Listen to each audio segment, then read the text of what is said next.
Liyane iki murid-murid iki kabeh do ngabekti karo Pak Guru.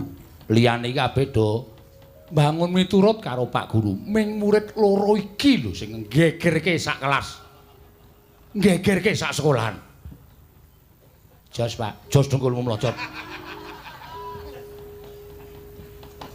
Kowe ora mlebu pirang dina tak takon? Non? Ora mlebu pirang dina? Seminggu, Pak. Ah kok ora mlebu kok nganti seminggu ora mlebu ki sedina rong dina kena. Ning aja nganti seminggu ndak ketinggalan pelajaran. Mengke kula nusul. Pelajaran kok disusul? Aku ora seneng sebelum metu kono. Dereng, Pak. Lho. Emoh, Pak, kula kepengin melu pelajaran. Ngopo ora mlebu? Anu, Pak, sowan Simbah. Simbah ngopo? Gadah damel supitan. Sing disupitke Simbah. Anu putune Simbah, Pak. Ming ora ming mbahmu duwe gawe supitane kok ora mlebu seminggu seksi konsumsi, Pak. Lho. Sesuk nek ora mlebu ora apa-apa ning nganggo layang. Nggih, Pak. Ning Pak Guru kula layangi mboten bales. Pak Guru ki rasa perlu bales. Ming pemberitahuan supaya kowe iki ngerti nek guru kowe iki duwe gawe, mbahmu duwe gawe, terus engko pelajarane iki tak susulke. Sesuk neh ora kaya ngono kuwi. Nggih, Pak. Pengen dadi cah pinter? Pengen, Pak. Pengen duwe pangkat, duwe derajat? Pengen, Pak. Sinau sing apik, sendika, Pak. Sinau ning omah, ora mlebu ning sinau. Sinau, Pak. Aksara Latin ana pira? Wonten 26, Pak. Apa wae? A B C D E F G H I J K L M N O P Q R S T U V W X Y Z. Pinter. Aksara Jawa 20, Pak. Apa wae? Ana caraka data sawala pada jayanya maga batanga. Basa Inggrise hujan, rain, Pak. Nek deres, bres.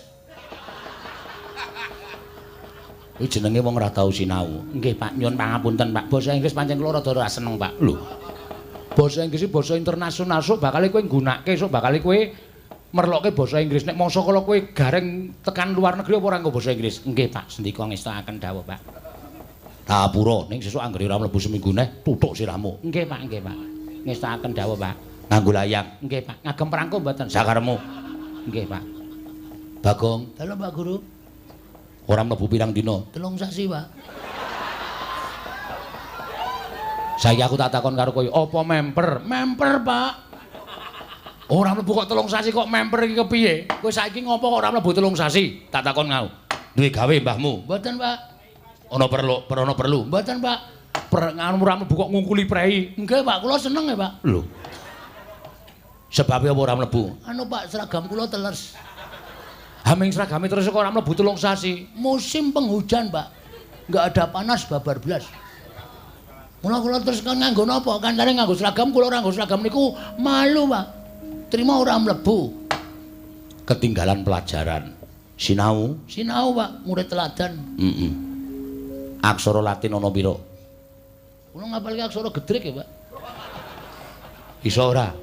Aksara Latin ana pira? 26, Pak. Apa wae? A B C D E F G A Z. Kok ming A U Z ki ngapa? Sesuk sinau. Sesuk ta, Pak? Mengke mboten to? Ya mboten sinau. Nggih, Pak. Ya, aksara Jawa ana pira? 20, Pak. Apa wae? Unine piye? Wingi ketemu kula meneng mawon. Aksara Jawa unine piye? Wingi si aksara ketemu kula meneng mawon. Tonyo e. Lho. Iki murid kurang ajar kaya ngene karo guru kok wani nonyo ora. Kaya gareng ki mau. 20, Pak. Apa wae? Ana caraka. Terus apa ya? Ana apa ya? Data sawala. Hah? Data sawala. Hah? Data sawala, Pak. Bar data sawala pada jayanya. Hah? Pada jayanya. Rada seru. Pada jayanya budek ngono. Pada jayanya budek, Pak. Ah budeke iki rasa. Oh budeke rasa, Pak. Budeke rasa. Cah kok goblok iki kaya ngono kok ya ketampa lho. Nyogok, Pak. Oh. Bar pada jayanya. Yo, terakhir iki mengkari iki lho. Mau baca. Kok malah guyu ki ngapae? Kurang seru kowe. Apa? Mawarang. Hah? Mawarang. Hah? Mawarang. Mata tengah, Pak. Mata tengah dengkulmu mlocot ya ora. Apa? Gareng dalem, Pak.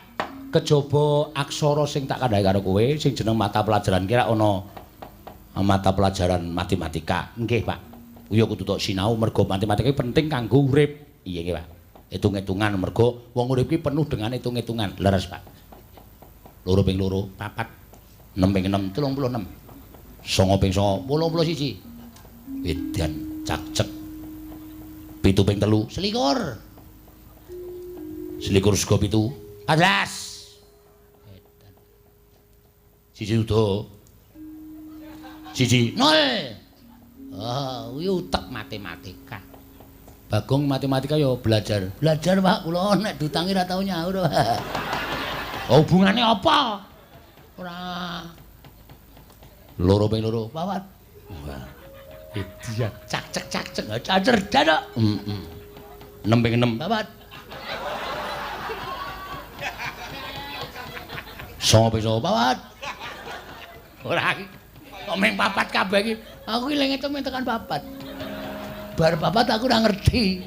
Ucah kok gobloke kaya ngono ora. Sae gareng dalem, Pak. Ana sapi. Nggih, Pak, ngertos. Ora usah nunekke. Sapi siji regane 7 yuta, nek sapi loro 14 yuta, modar ora. Sapi telu 21 yuta. Ana duren siji regane 60.000, nek duren loro 120.000. Hitung-hitungan bakal iku ora nek umpama kowe buka usaha ora bakal tuna. Siap. Bagong.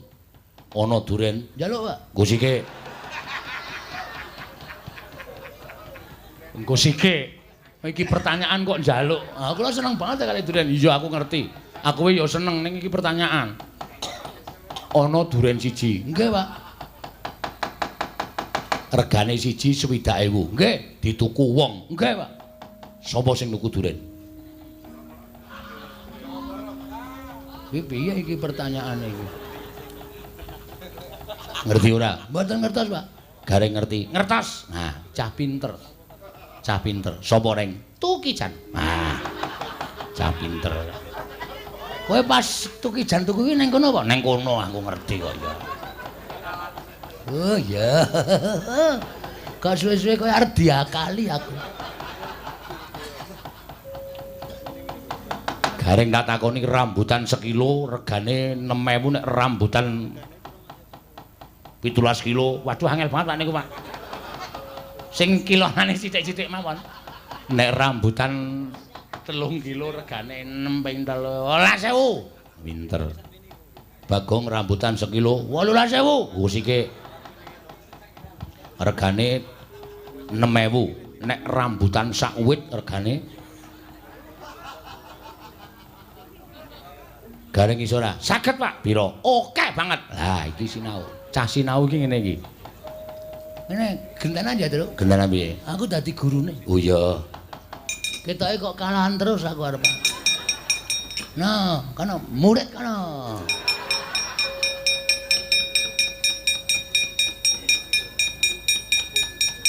Gareng maju. Nggih, Pak. Lho. Guru cengkileng kok iki, Pak. Wah, guru kaya ngono ki iso ditokke saka sekolahan gong ora ana apa-apa kok ngeptaki murite. Ah, tangane gatel. Oh iya. Gareng matematika. Nggih. Ngestokaken dawuh. Gareng matematika. Nggih. 3 miliar disuda 2 miliar pira? 1 miliar. Petruk ngati-ati, Truk. Iya. 3.445. Dipara 4.445. Wah, angel banget, Gong. Wah, goblok kowe. Pira? Sithik banget. Iya. Biji 0. Ngati-ati lho, sekali lagi 0 ora munggah. Oh iya. Kok langsung ora munggah? Iki kan langsung ujian terakhir kok iki. Oh iya.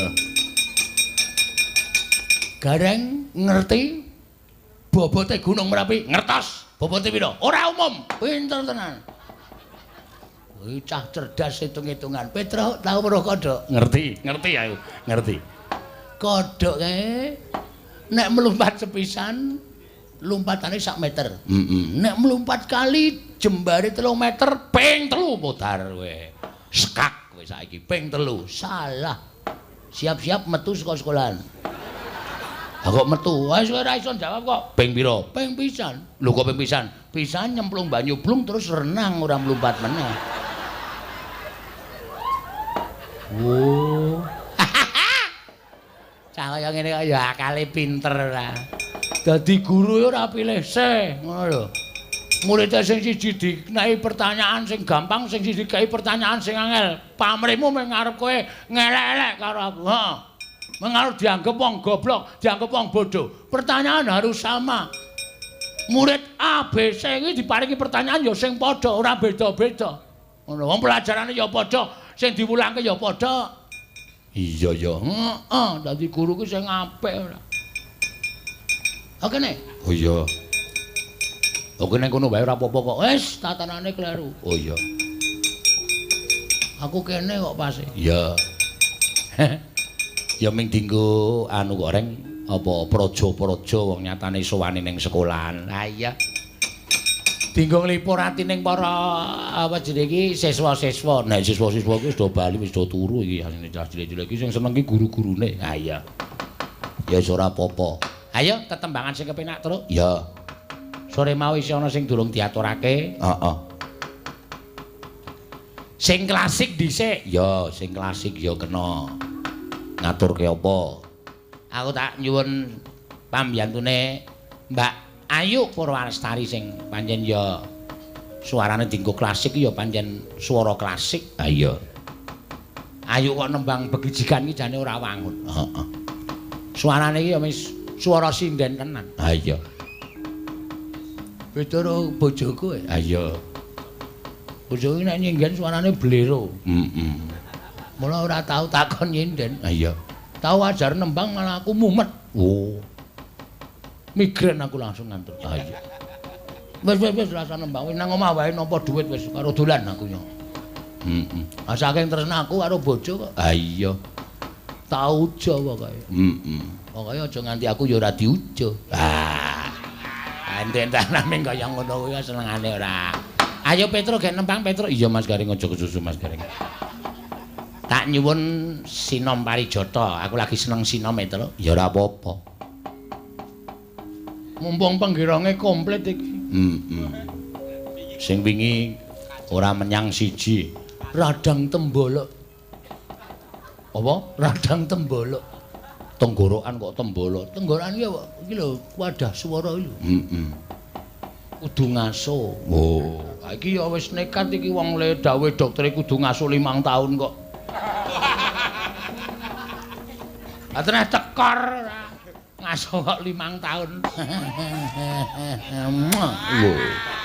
Irung kok diambung ora. Ora ana apa-apa kok irung kok disosrop. Seneng aku irunge Gareng. Ha seneng ya dirabeni. Tonyo ye. Bagong yang apa-apa njur kekerasan sing digunakake. Reng, apa? Kok malah sekone tak sawang kok bapak kok malah ngadep karo Ndara Kresna, Ndara Janaka. Monggo tak sawang kok pasuryane Sinu Ndarawati karo Ndara Janaka kok serius men. Serius piye maksude? Kaya wigati banget. Loh. Bapak kok nganti alise jengkrut-jengkrut. Wah ya ora memper, Tru. Wong jarak 200 meter luwih kok weruh alis barang. Kowe iki mongko wis tuwa kok kaya cethomen mripatmu. Ha iki minggu alasan supaya ndang sebo. Oh ya yo. Cuman ngersane bapak yo. Yo diaturake yo. Janing yaning talaka kadilanget Om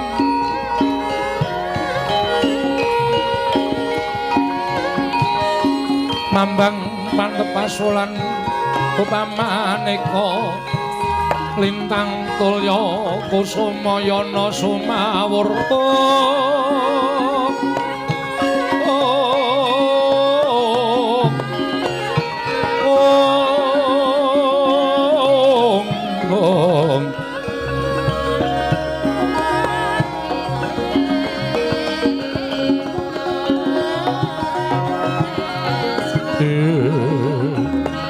Samarikaten prayitna semuriris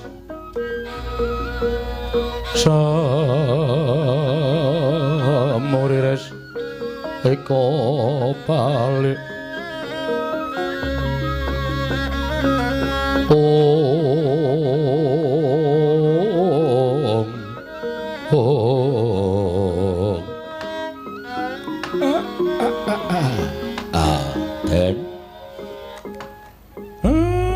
wiwit wau kula angrantu dhateng sabdanipun Sinuwun Ndarawati monggo saksampunipun sampeyan rawuh enten Karang Kadempel pasuryanipun katon boten kados nadat sabene rengu pasuryanipun Sinuwun Kresna layu pasuryanipun Ndara Janaka niku janjane enten apa nggih Ndara mugi pareng ambabarana dhateng abdipun Nala Garing mboten kitang mbok menawi mangke sekedhik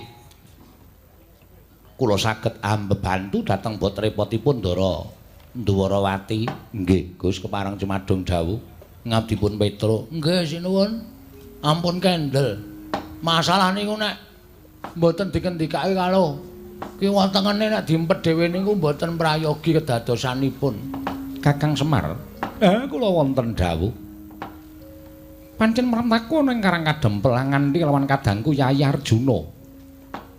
Ora kok saka pribadine Nata Ndarawati kuwi babar pisan ora. Nanging ngerti yo. Yen to aku diutus dening Kanjeng Bibi Kuntri Talibrata kelawan kadangku Yayi Darmaji ingkang wigatine nanjih kelawan kahananing kadangku panenggak ya kuwi si Bratasena. Lah pripun to? Enten apa? Kalian Ndarawerku Ndara Bratasena Kanjeng Bibi Kunthi Talibrata warsa penggalihe kuwatir penggali krana cecaketaning Bratasena kelawan Begawan Durna ing Sukalima nggone si Werkudara kepi-kepi lan kumacelu anecep ngelmuning Sang Pinandhita ing Sukalima mongko ngerti ya kuwatir Kanjeng Bibi Kunthi Begawan Durna kuwi punggawaning Kurawa nadyan dikaya ngapa mesti wae kelepetan kelawan angkara murkaning para sata Kurawa yen to nganti mengko digunakake dening Kurawa dadi sarana miprili kekuwataning para Pandhawa apa ora jeneng tuna pendhawane yen nganti Werkudara Bratasena hambrung tanpa peta nggone ngudi kawruh kelawan pandhita ing Sukalima Kakang Badranaya Semareka den prayetna samuriris eka balik titiyani gandayani trisanya purnama sasi gilar-gilaran ing tengah latar milang lintang Bima Sekti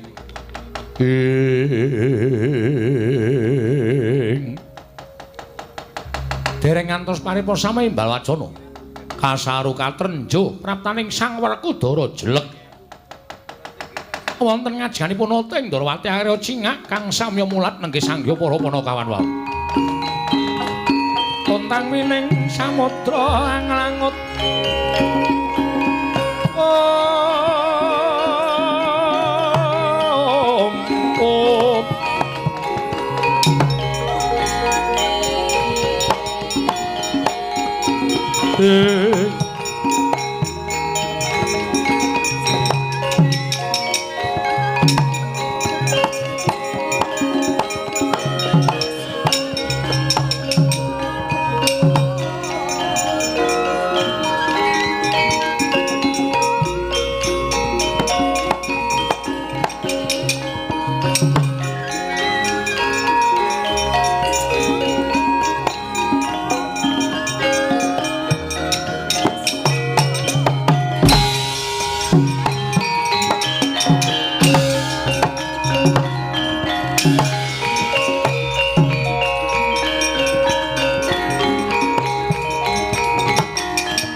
Arjuna semono kang kamanungsan kasrepan tingkahing mungsuh niran padha kadang ing Dara gawe kaget prapaning Syadi padha kanthi Harja Yayi Bratasena.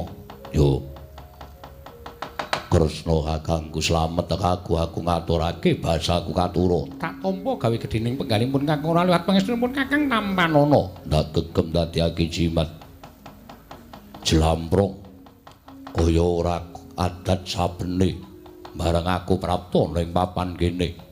Tumuli kowe ngrungkepi lawan aku eneng apa? Kakang Mas ndadosaken jenjem tuwin tentrem raos sing manahipun ingkang rayi ing panengah. Krana sasampunipun kula mangertosi jeng andika Kakang Mas kepareng rawuh wonten ing papan mriki. Mugi andadosna ing kawuningan. Monggo Kakang Mas kula aturi kundur sawetawis wonten Praja Ngamarta. Kula aturi ngawuningani dhateng penengaipun Kanjeng Ibu Kunti Talibrata ingkang hanggung manangis rinten panteraning dalu. Mboten kendhat anggenipun namuwun krana menggalihaken jeng andika Kakang Mas. Anggenipun tansah cecaketan kelawan bapa Penemban Durna wonten ing pertapan Sokalima. Kuwatir raos sing manahipun Kanjeng Ibu menawi sakmangke dipun ginakaken dening para sata Kurawa kinarya dados saronami prilih dhateng kekiyatanipun para Pandhawa. Dara, apa ingin dikandhake kalawan adimu iki pancen kepara nyata. Dimas. Ya bener pun Kakang benerake kelawan apa kang dadi lakuning Dimas Werkudara. Wong gayuh ngelmu mono ora ukuran. Ora ukuran sepira kaya swaning wong kang bakal gayuh ngelmu. Krana lamun isih tumangkar budine, isih tumangkar pikire, tegese wong mau isih dikeparengake gayuh kelawan ngelmu. Ya. Nanging petungen to. Petungen nganggo nalar ingkang ganep. Aja nganti keseluruh dalan ingkang kleru. Yayi. Pun Kakang ora maido kaya ngapa caketing Syadi kelawan Begawan Durna nanging ngemu ngelingana yen to Durna kuwi isih pujangganing Kurawa. Monggo Kurawa kuwi ora kendho nggone tansah gawe kapitunaning para Pandhawa, cilik gawe kapitunaning para Pandhawa, gedhe bakal gawe sirnaning para Pandhawa. Kuwatir alasaning penggalipun Kakang lawani Bibi Kunti Talibrata yen to Begawan Durna iki mengko digunakake dening para sata Kurawa. Kinarya dadi sarana nggone bakal njlomprongake sira Yayi Werkudara kelawan juranging kasangsaran. Mula pundhaten semene ya Yayi. Pundhaten semene nggone Syadi meguru kelawan Begawan Durna. Lamun Syadi kepengin ulah ing reh kaprajuritan kurang prigel apa Kanjeng Koko Prabu Mandura yen Syadi kepengin ulah kebatinan ayo to bebarengan ngudi kalawan pun Kakang. Yen Syadi ulah kepengin ngelmu babakan Weda Kawruh kurang pinter apa yang wing Saptawarga. Lah kok dadi Syadi meguru karo Begawan Durna kuwi kok sik to golek iki apa? Pendhita ngawu gawar ngawur ngelmune ora cetha kok dadak mbok suwitane kuwi janjane setok goleki apa coba to petungen. Apa Syadi ora melas kalawan penangise ibumu Bibi Kunti Talibrata Werkudara?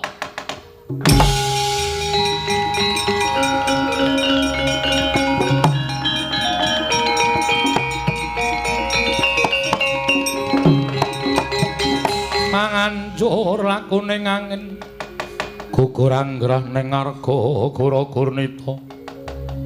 Kakiri-kiri orek bumi prakempita padula mangambak-ambak.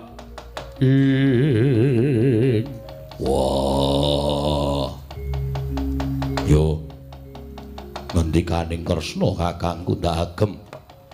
Ora bakal aku lirwa lawan pengendikaning Kadang Werda. Syukur Yayi yen to pancen kaya mengkono. Ayo to tak kanthi bali marang Praja Ngamarta. Bose. Lho. Kok Syadi semaya ana atur ingkang bakal tak kandhake marang Kresna kakangku. Malah babar pisan sadurunge aku ngawruhi lawan penangise Kanjeng Ibu Kunti ya Kunti Babu. Dina samengko Kresna kakangku tak aturi kundur marang Praja Ngamarta, sembahku katur Babu Kunti. Apa ora luwih prayoga lamun Siadi ngaturake sembah kelawan ibumu dhewe? Mengko bakal aku ngaturake sembahku yen wis kelakon penjangkaku. Werkudara. Siadi nggayuh apa? Wanter ngendikaning Durna bapakku. Aku bakal entuk kawruh kasampurnan kawruh panunggal. Lamun aku bisa ngaturake reruba pepanggil ingkang disuwun dening Durna guruku. Lho. Kok isih ngrembug Durna? Mapan aku isih dadi siswane. Sing disuwun dening Durna apa? Tirta Pawitra Maning Suci. Siadi kinen ngupaya Tirta Pawitra Maning Suci. Yo. Papane menyang endi? Papane menyang tengahing segara. Oh, Kakang Mas.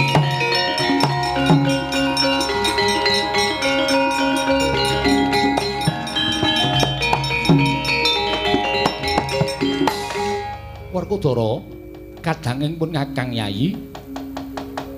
Siadi kang pengawak waja tinemune lah kok mung tekan semono penggaling Siadi marata coba pitungen. Apa ana jamak lumaring ngatasé wong ngangsu kawruh wong golek ngelmu kok ander pati telenging samudra. Werkudara, ora ana jamak lumaring ngatasé wong gayuh ngelmu kok dadak nyemplung telenging samudra. Kuwi mung ngakal ukiling Begawan Durna. Nggone wis diojok-ojoki dening para Sata Kurawa supaya gawe dalan pati ning Dimas Panengah. Werkudara, ayo tak kanthi kondur marang negara ing Amarta Yayi. Kakang Mas, kula mboten badhe kantun. Kula nderek menawi jengandika Kakang Mas badhe cememplung telenging samudra. Kula mboten badhe ikhlas menawi jengandika Kakang Mas badhe manjing telenging Jaladri keparenga ingkang rayipun Panengah Arjuna nderek paduka Kakang Mas Werkudara. Werkudara aja kaya bocah cilik petung nganggo nalar ingkang ganep. Apa Siadi mentala ninggal kadang-kadang mung perkara nggone Siadi mastuti dawuh pangendikaning bu gurumu ya kuwi Begawan Durna. Werkudara.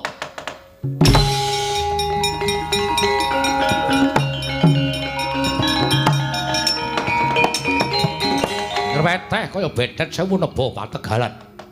Pangandikaning Nata Ndarawati ingkang tinampi ingkang rayi panenggak nggih Sang Jodipati. Nadyan Sang Arjuna antansah mbebondheti sukuning Sang Werkudara parandene Sang Pengawak Waja. Datan mundur saking geguntur datan mendha saking pangrepa. Sigra lon-lonan linolos astane ingkang rayi. Datan taliwara datan pamit lan ingkang Raka Ndarawati.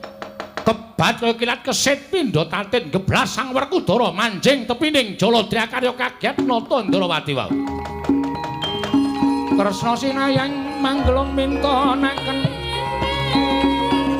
Om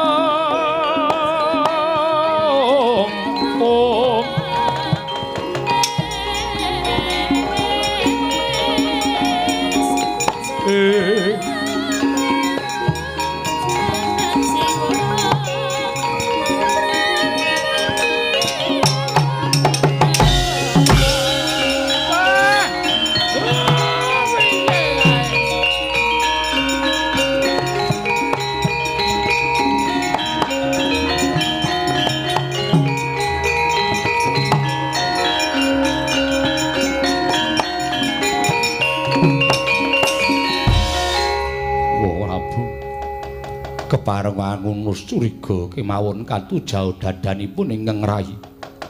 Kula mboten saged gesang menawi mboten sarengan Kakang Mas Jodipati. Lha pripun den lah kok kawontenanipun kados mekaten. Ndara Werkudara mboten sagedipun pambengi. Ndara Bratasena mboten sagedipun penggak kekarepanipun. Arjuna wonten maring adawu sing wis kebacut nyemplung segara wis arep dikapake meneh. Wong nyatane kuwi dadi kekarepaning kadangmu ing Jodipati. Nggih. Ya mung gumunku lho. Begawan Durna cetha nggone bakal duwe sedya mipilih kekuwataning para Pandhawa sarana mateni para Pandhawa mbaka siji klebu kadangmu ing panenggak. Ketok banget gedhoaning pandhita ing Sokalima, pandhita Ngawu gawar ngawur. Ingkang mentala kelawan siswane njlomprongake manjing telenging Jaladri. Aku saiki tak takon karo kowe, apa isih bakal meguru karo Begawan Durna? Iya. Apa isih setya bekti rasamu marang gurumu ingkang pranyata mentala karo dulurmu tuwa Arjuna? Yen aku dadi kowe lho, upama aku ki dadi satriya ing Madukara. Wo, lah nek aku weruh guru kaya ngono kuwi ora pantes urip ana ing alam padang.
Lakone angin gugur anggrane ngarga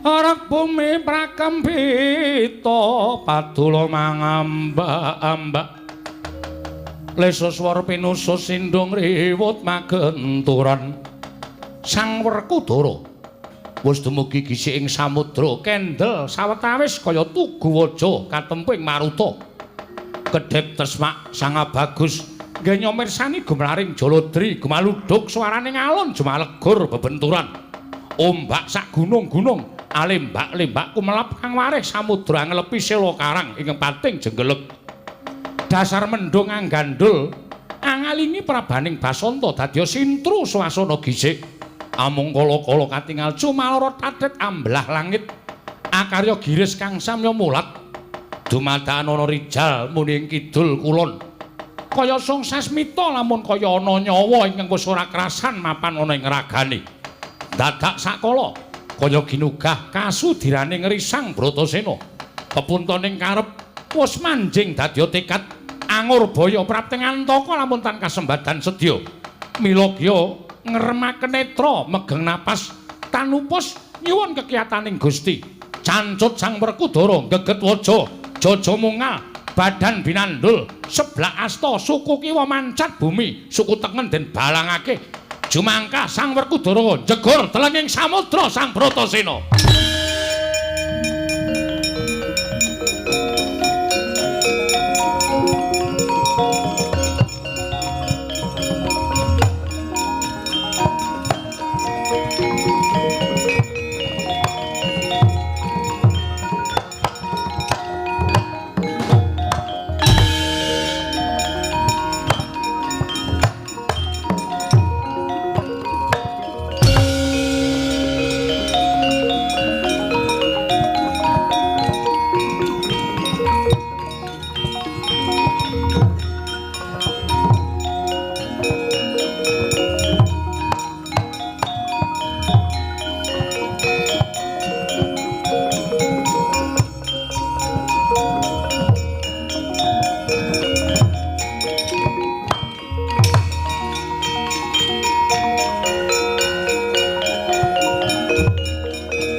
kumbang sakilo kumbang gedene nenggih Kyai Nabat mawa ngakak galak kumambang ing wari sak bongkoting ngetal aran Kyai Nabat mawa ya Kyai Panulah nalika semanten dupi mulat kumambang ing toya Sang Werkudara sinaut wani dening Sang Naga pinulet-pulet saka pasunduran ngantos jempol suku datan katon raganing Sang Werkudara nalika semanten Sang Bratasena wis datan graita gesang.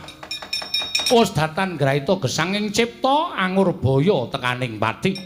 Kraos bilih wentise cinakot dening Sang Naga. Ginarya nyengkakaken patining Sang Werkudara. Nalika semanten arsa denelih tutuking naga wonten ing jejangga binenggang wani cangkeming naga saka rosaning pambenggang suwek cangkeming naga malirah punang samudra.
Aku ngimpi apa kasunyatan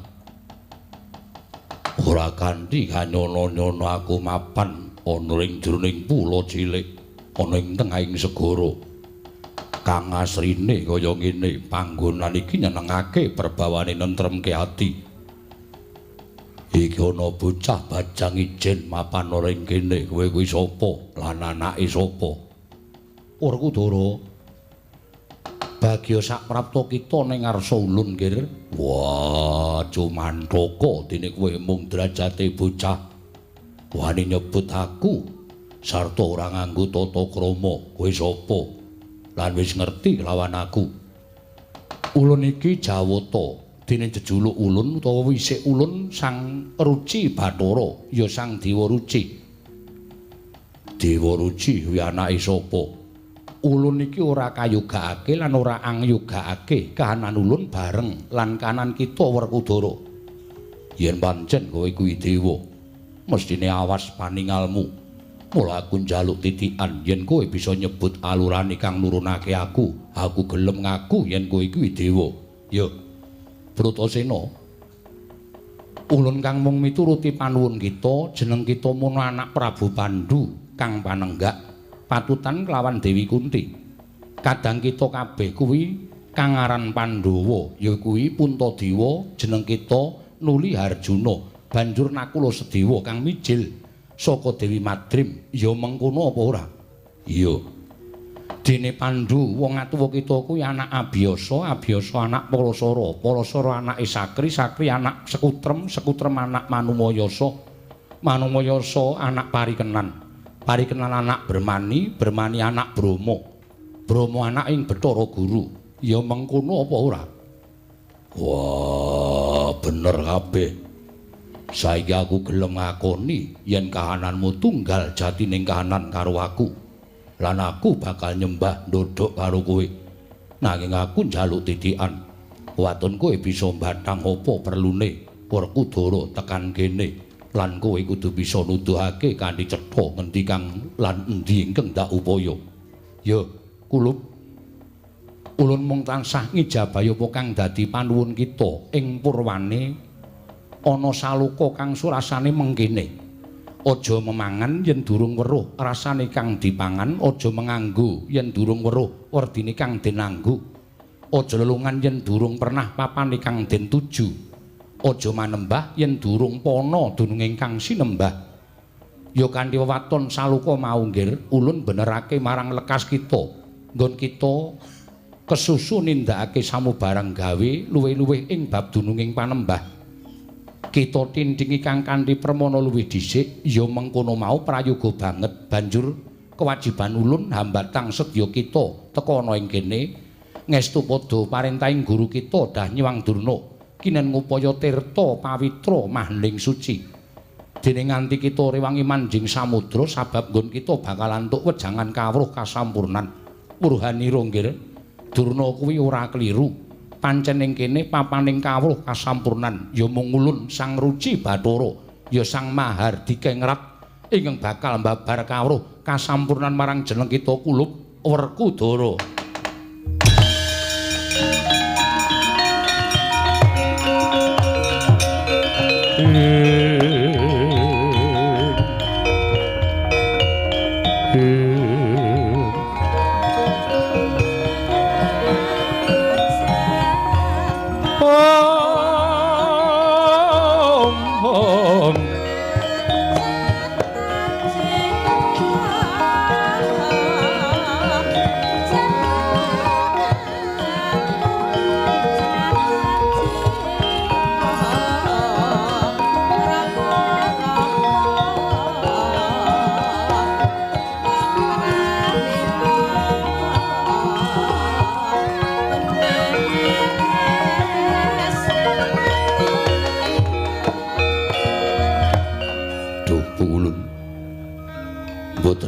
Bilih paduka dununging kiblat gegayuhan kula ing wekdal punika. Ing menika kula ngaturaken sembah sungkem kunjuk dhateng paduka Kulun Ruci Bathara. Ya, Kulup. Ulun tampa lan Purhanira. Mula gulunira mundhut tirta pawitra minangka pitakaning ngelmu kasampurnan iku bener sabab tirta pawitra iku tegese banyu panguripan kang linuwih. Dene mahning suciku tegese bening lan resik kawruh kasampurnan mau mung bisa tinampa jalma kang uripe tansah gegulang luguring jiwa kang sarta suci ning bebuden yen nganti ngelmu mau tinampa dening sadengah menungso mongko asor jiwane lan lethek bebudene netepi tembung muspra tanpa guna malah bisa uga salah kedaden wong mau ora bakal nemu kasampurnan nanging malah lebur tanpa dadi. Dene luwih cethane Kulup sira manjing ana guwa garbaning sun supaya enggal ketemu kelawan kang sira upaya. Ulun. Menapa inggih kalamban kula manjing wonten guwa garba paduka. Jer paduka namung alit dene kula bira wageng gedhendi sira kelawan jagat. Senadyan jagat saisine kabeh wis kawengku dening ulun. Lajeng margi pundi ngedah kula ampah mlebu liwat karna ulun ingkang sisih tengen iki nggih Werkudara.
Werkudara wonten dawuh Bukulun apa kang sira dulu sawise kita manjing guwa garbaning sun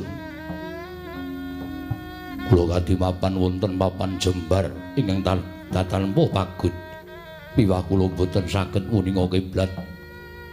Maragake hangestiya marang ulun nggih. Ulun.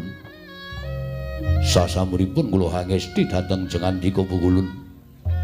Kula sampun wana dununging kiblat miwah kula sumerep warni 8. Inggih menika Bra Markata, Putran Denta, Tawun Gung Gumala, Cahya Maya, Retna Muncar, Darumaya Adi, Rembulan Dadari miwah Kartika Abyur.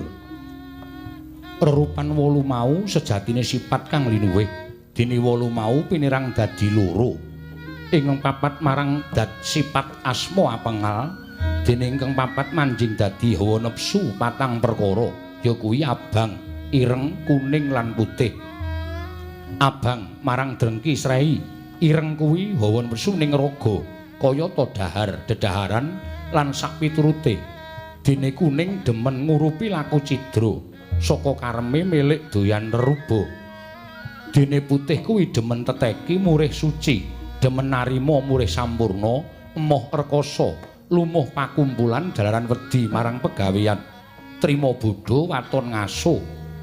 Anane amung meneng ngengleng, mula tansah dimungsuhi dening kang ireng, abang lan kuning.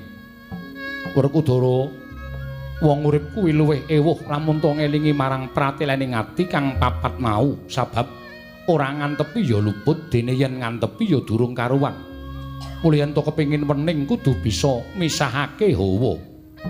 Ulun. Lajeng ingkang sinebat ajining ilmu lan suruping panemu menika menapa? Menawa sira nyuwun peterangan ajining ilmu, ngelmu iku angel yen wis ketemu. Nanging kosok baline kudu tansah ngelingi marang pepacuh sarta ora kena nerak marang angger-angger. Apa dene kudu netepi idep madhep tetep mantep. Idep kudu sinartan manembah marang kang gawe jagat, madhep meper hawa nepsu karben isa wening. Tetep aja kleru marang penggawe dudu. Dimene darbe budi rahayu. Amarga yen nganti milik ora wurung bilaeni. Wondene mantep kudu nglakoni sedya, awit sedya kang kawengku panarima iku mobah musiking menungsa amung sak derma. Kawula namung sak sumendhe marang kersaning Hyang Sukma, tegese mesthekake barang kang durung kasat netra kuwi bakal kesiku dening Gusti.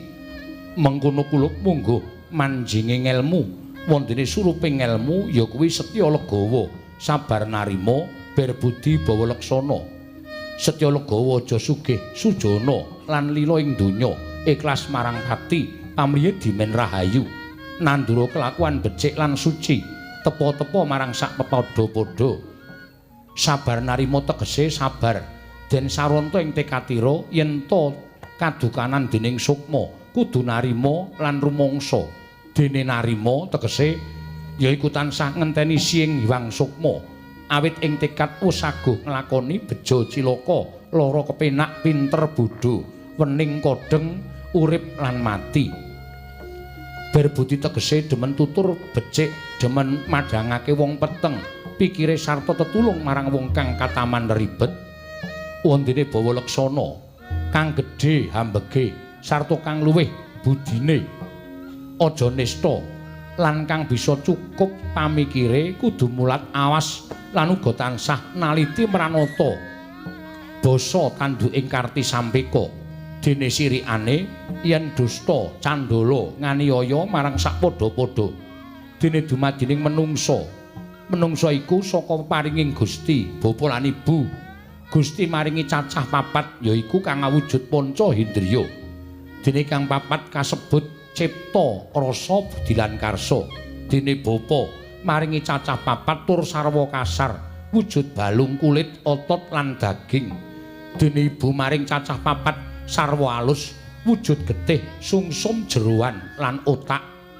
Kulup Werkudara, kabeh piwulang ulun iku dadi ngelmu nyata ing reh kasampurnan, ya ing aran Kang Tirta Purwita Mahening Suci. Kulup apa ingkang kita padhewos kacakup kelawan jati diri kita. Nggir wayah ulun Werkudara Kang aran Tirta Pawitra Mahaning Suci wis ulun wedharake kelawan jeneng kita, uga kawruh kasampurnan kasalira marang kita ngger Bratasena.